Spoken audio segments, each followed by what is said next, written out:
Hi, it's Warren here from Overexposed 360. I want to start off saying thank you to everyone who have been watching our videos, and especially those who have commented or gave us feedback or who have subscribed to our channel. It seems like there's quite a lot of you who are learning about 360 videos like us, and it certainly makes it a lot more enjoyable trying to do this together and learning everything we can about 360 videos together. So hope you guys are enjoying it too, and hope our videos are helpful to you. So in this video we're going to continue on from where we left off in our last workflow video. In our last video we covered off the various methods that you can extract and stitch the 360 videos from the Gear 360. So in this video we're going to take the stitch files, and show you some simple tips and hints with editing on Final Cut Pro 10 on the Mac OS.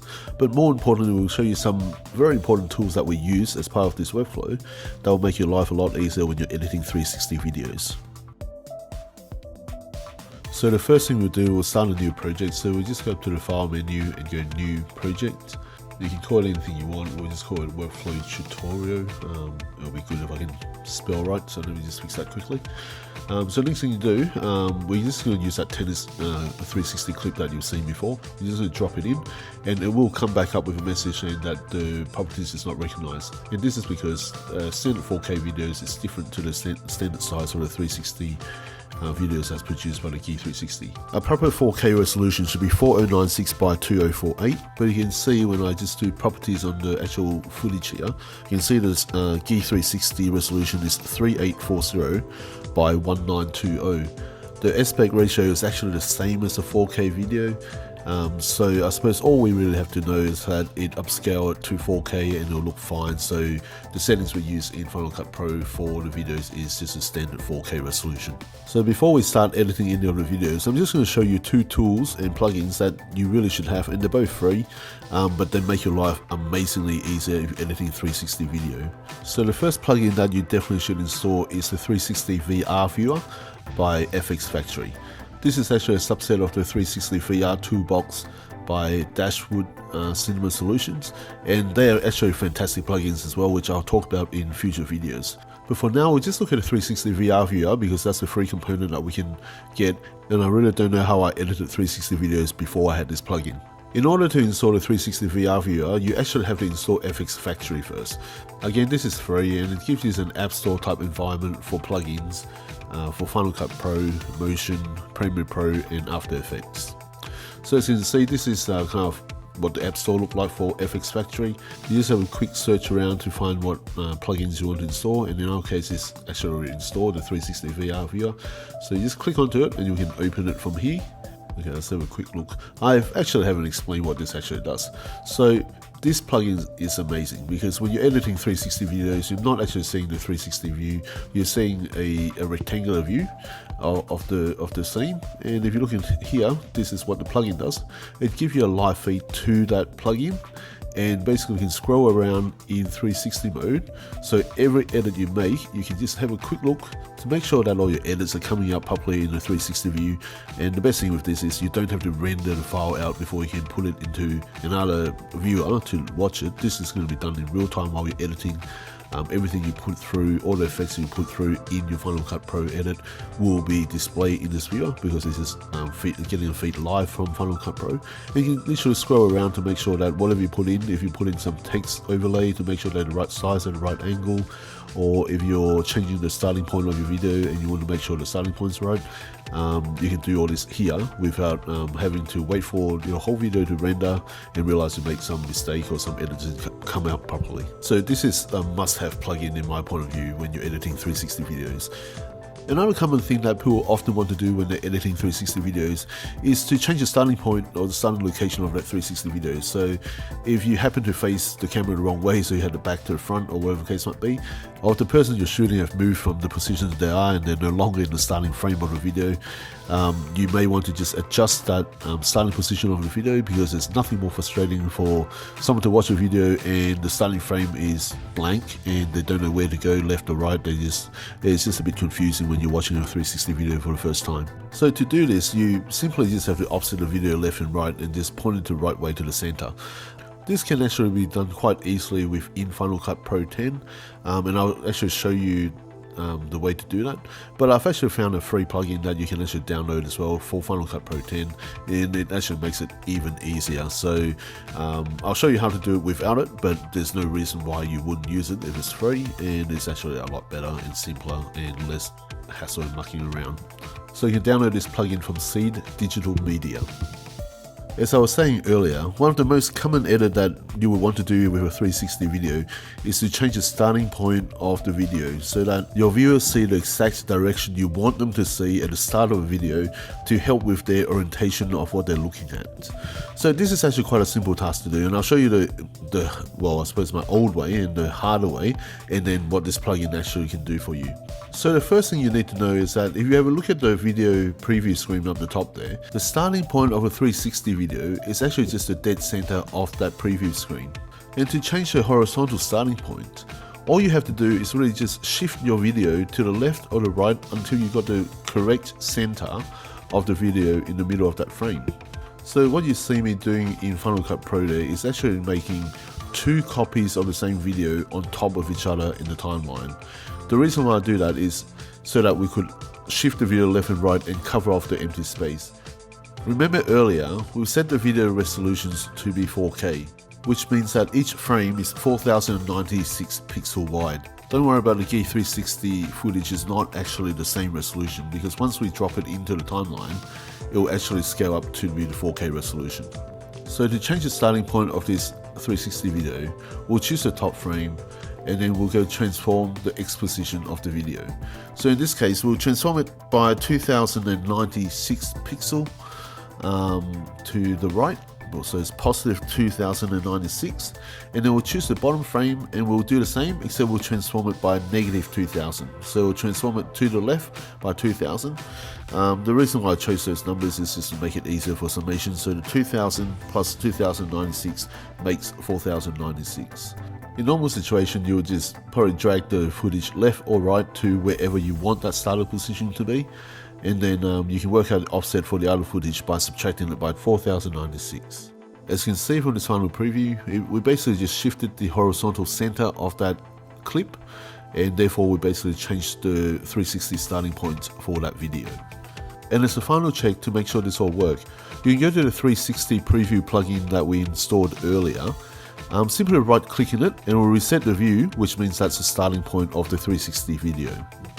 Okay, now I'm going to ask you to forget everything that I'm showing you, because it's highly unlikely you'll ever change the starting position of a video this way once you've used the offset plugin. The only reason why I haven't shown it is to hopefully give you a little bit more understanding of how the equirectangular, if I can pronounce that properly, footage works. Okay, now let's have a look at how this offset plugin actually works. So for this, we've got a third copy of this tennis clip, and to use this plugin is no different to using any other effects or plugin on Final Cut Pro. So it's under the effects, and within there should be a category called seed offset, and within there you should see the seed offset effect. So just like any other effect, you simply drag this over the clip. So we'll drag it onto the clip now, and on the top right hand corner underneath the effects box you should see a new effect's been dropped in there called offset. So put a tick on the offset button and you can just scroll around in the horizontal offset to match how far you want to move left or right of this clip to set the center spot, and that's where the new 360 point of view, opening point of view will be. And that's it. That's how easy it is to change the horizontal point of view of your 360 video. Unfortunately, it is much harder if you want to change your point of view up or down the y-axis or the levels of your shot. So it is still important and probably good practice to get the original shot as close to what you want it to be without relying on any post editing. Okay, the next thing I'll quickly run through is how to put simple titles into the videos, as a lot of you have either commented or have asked me directly how best to do this. This is again something where the live 360 preview screen at the bottom here is really a lifesaver for you, as it eliminates a lot of the guesswork and it saves you a lot of time without requiring you to render it out to see the final output in 360. For those of you who want to completely eliminate the guesswork, or want to have complete control and accuracy when inserting text or image overlays over your 360 videos, there are plugins available for you to purchase, like the 360 VR toolkit we saw earlier, which will help you with doing this and other common tasks that you would like to in your 360 videos. We'll probably do a workflow video with the 360 VR toolkit in the future, but for this video we'll just keep it simple and we won't use any paid plugins. The first thing you should know and remember when you're trying to insert any images or text overlay into your 360 footage is that they always appear a lot bigger than you anticipate when you're viewing them in 360.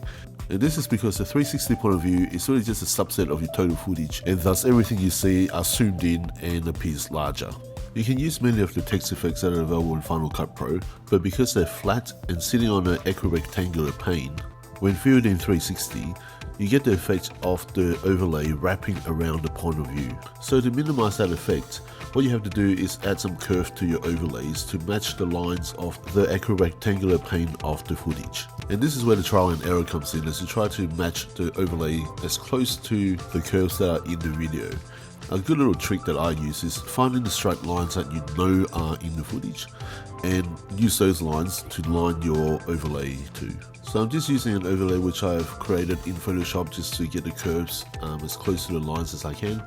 And this is where the 360 preview screen really shines, as it gives you a direct 360 preview to show you how close or how far you are in getting your overlay to be exactly how you have in your mind. So we got it one lined up on the net pretty well right now, so we might try to add another one to line up with one of the lines on the floor on the tennis court.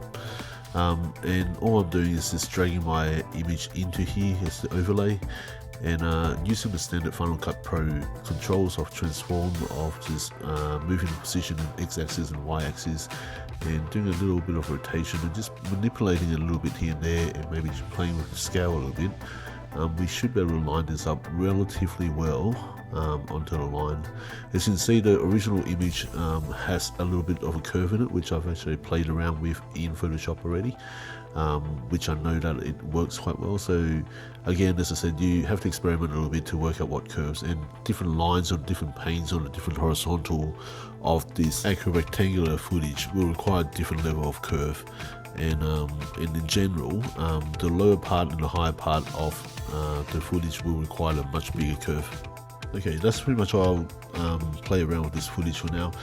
Next thing we'll probably quickly run through is just to show you how to export the file out and how to prepare it for upload to YouTube. So first, let's just render out this output file like you normally would with Final Cut Pro. So you go to File and you go to Share. And here you can actually choose either the master file default or the Apple devices in 4K. Both of them will actually render fine.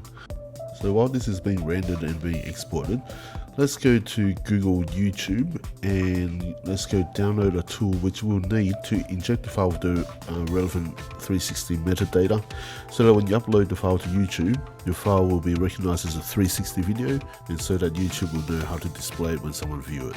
So just download the Mac or PC client that you need from this YouTube page and just open it up once you've got it downloaded.